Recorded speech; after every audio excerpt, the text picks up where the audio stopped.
The story of Job is fairly simple. Job's a righteous man, but yet terrible things happen to him. At the beginning of the story, it's told how he loses his wealth, his livestock, his family, and even his health.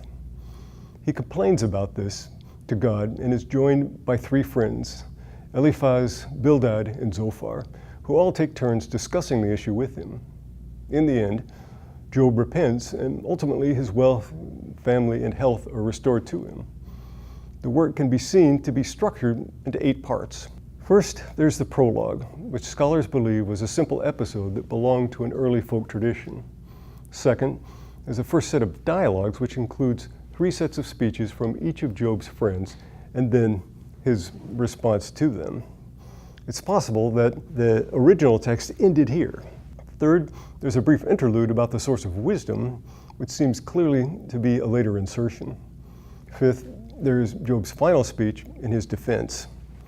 This concludes as follows. Well, the words of Job are ended, as if the writer wanted to prevent later writers from continuing the work. This has been taken as evidence that the work originally ended here. Sixth, there's the speech by Elihu, which commentators generally believe to be a later interpolation, since Elihu is not mentioned anywhere else in the text, and the tone and style are markedly different.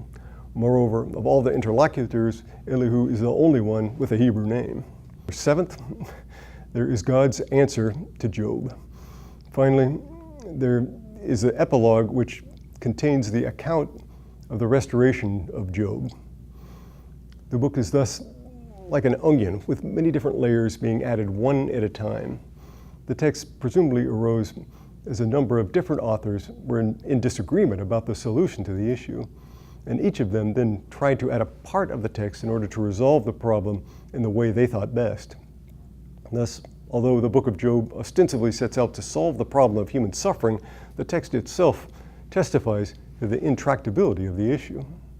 The heart of the dispute concerns whether or not Job is right to complain about his fate. In the prologue, Job is portrayed as calm, patient, and resigned, but then in the dialogues, his tone changes to one of indignation. If Job is truly a righteous person, then his complaint seems justified.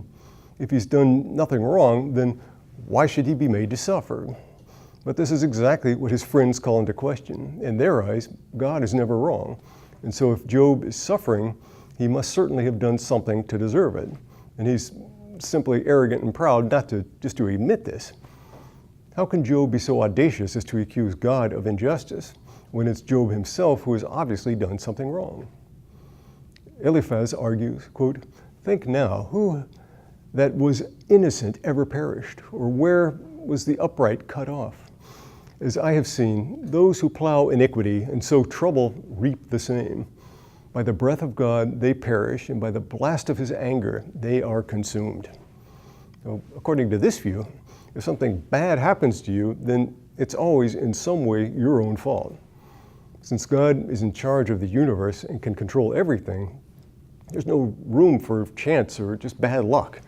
Everything that happens is regarded as either a reward for good behavior or a punishment for bad. This was a common view in the world of the Bible.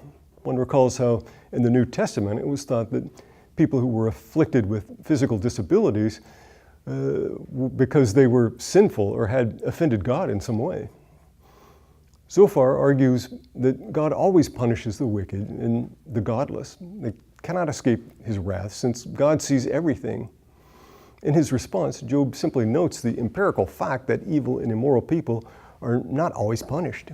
On the contrary, they seem to prosper and live long, happy lives. He complains, quote, "Why do the wicked live on, reach old age, and grow mighty in power? Their children are established in their presence, and their offspring before their eyes. Their houses are safe from fear, and no rod of God is upon them."